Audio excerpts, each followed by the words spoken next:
think the best thing about the quarterback position these days is that there's really good quarterback play everywhere. There's young guys. We need more. And then there's still the veteran guys. All day, just like that. There's a wide spectrum lend to a lot of competitive football. When we hit this field, we do what we do. We dominate. How about those teams? Great throw by Brady. A 4-touchdown day for number 12. That's a record. Is it 43? Oh, yeah.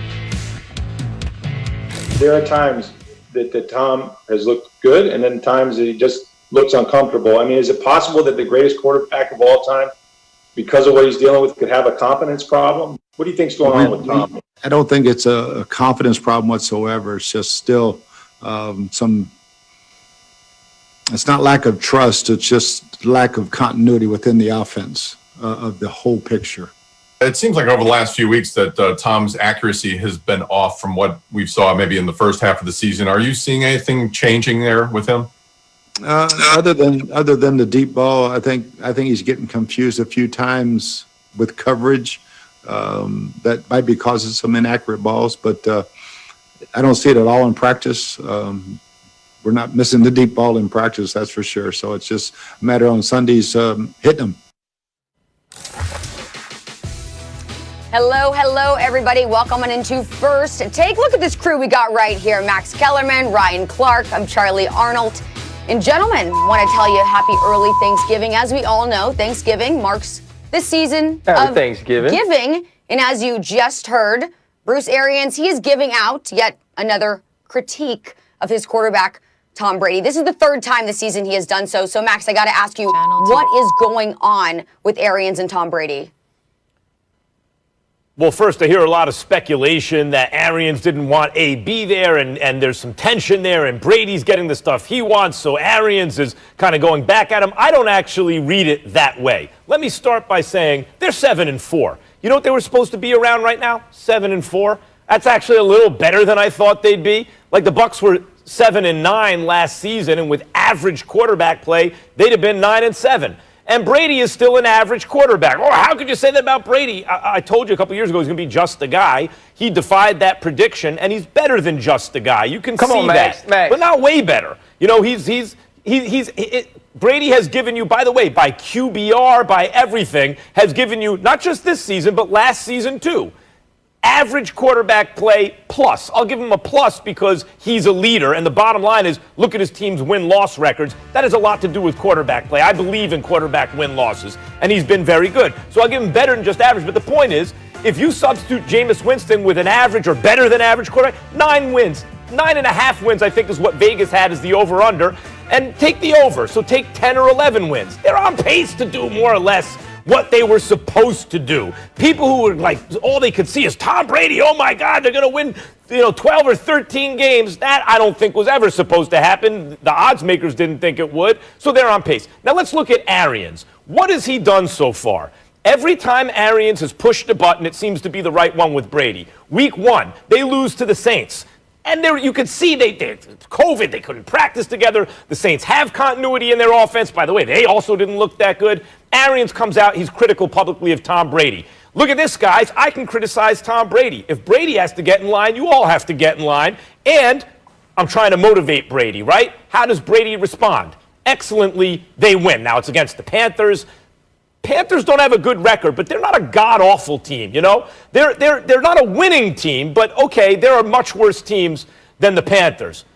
Again, it happens a little bit later on, right? Against the Bears. Against the Bears, they lose, and Brady doesn't come through. He forgets, he loses track of downs. And what does Arians come out and say? He defends Brady. He covers for him. He lies for him.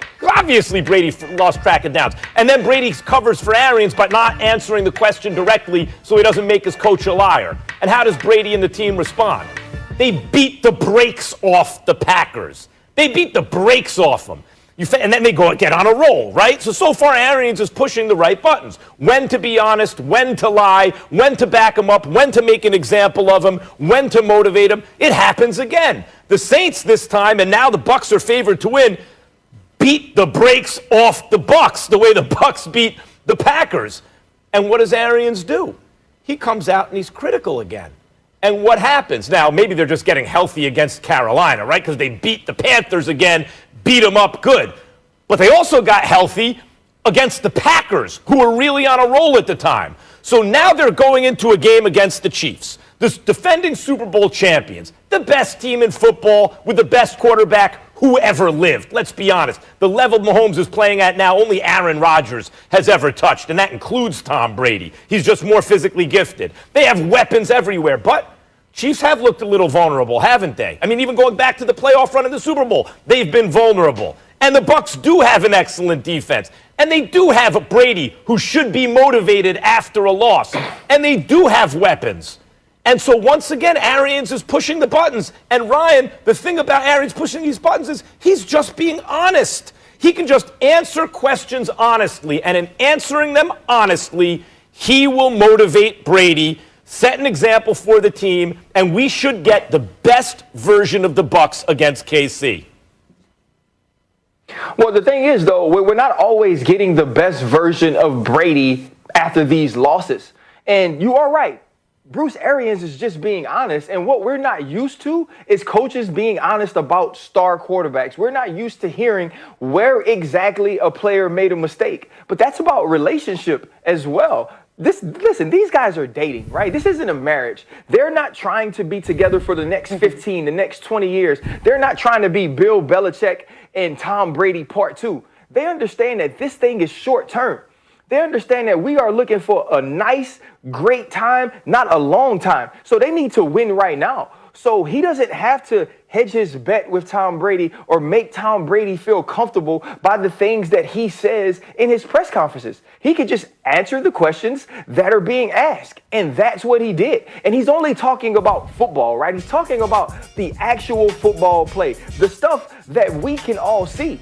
And Bruce Arians' bigger issue with Tom Brady is that on the practice field, he knows these things work, right? Because what's coming into question now, right? Why are you throwing the football so deep? That's not Tom Brady's game. That's not necessarily what's made him successful throughout his career. But we all know that's the way that Bruce Arians plays football. And when you have Godwin, when you have Mike Evans, when you have AB, when you have Gronk, you're going to want to push the ball down the field because you have the weapons that can do it. And what he's saying is those dudes are open. What he's saying is I am right. I'm making the right calls, right? I'm pulling the right levers. Our quarterback is not connecting. And that's just the truth. And to think that you believe, right, that you believe in some way Tom Brady needs external motivation is crazy to me. Dude don't need external motivation. He built a whole platform on the way that he preserves himself in order to be able to play while he's ancient. That's part of who he is. That's part of his motivation. That's the reason he looked like a smushed donut when he came out of school and his face is slim, because he's put himself in position to win. The dude said, if you want to beat me, you're going to have to be willing to die. That ain't got nothing to do with Bruce Arians. Bruce Arians is expressing his frustration with knowing that things should be working differently, and the quarterback he got ain't doing it. And that's what... Go ahead. Look. I think you bring up a very good point, because we knew there was tension philosophically in bringing Brady into a place where the motto is no risk it, no biscuit, and you bring in a dink and dunk quarterback, which is what Brady's been. Don't tell me when he basically tweeted that at me, right? Like 61 miles an hour on the radar gun or whatever, because you know as you get older, you have to muscle that more. That's why he overthrows down the field at times, right? It's not that he can't throw the fastball, it's that he can't control it the way he used to because it takes more effort now. So, but like putting that aside, there's that tension between the no risk it, no biscuit and the dinking and dunking. You know, I get that. In terms of external motivation, though, let me ask you a question. I would never question Brady's internal motivation. I wouldn't question Kobe Bryant's or Michael Jordan's or Derek Jeter's or any of the greats like that, the 5-time plus champions, right?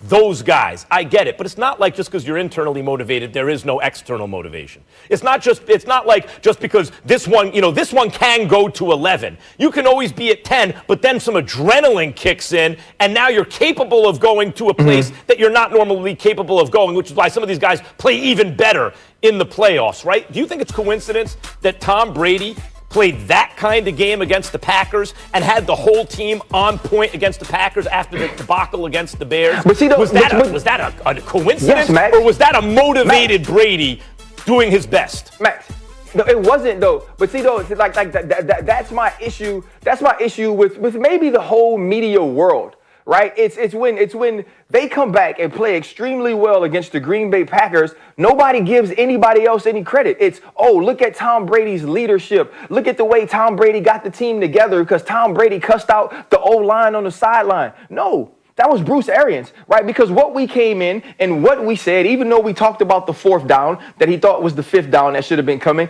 even with all that, what we said was Bruce Arians failed Tom Brady that day because the team is undisciplined. And so now when everything gets fixed, though, it's Tom Brady? No. What you don't remember about the Green Bay Packers game is Tom Brady didn't go crazy because he didn't have to. Because when they were down 10-0, Jamel Dean gets an interception. That's a pick 6. Tom Brady's on the sideline drinking Gatorade. And then Carlton Davis breaks up the next pass to Devontae Adams, and it's returned into the red zone, and then Tom Brady's able to hit Gronk. And so it wasn't Tom Brady. How many drive-killing penalties did the offensive line have that week? They had 0. They had 0. But that's because Tom Brady cussed them out? That's because Tom Brady held up 4? Or is it because that's because Bruce Arians and he's the coach, and Byron Leftwich?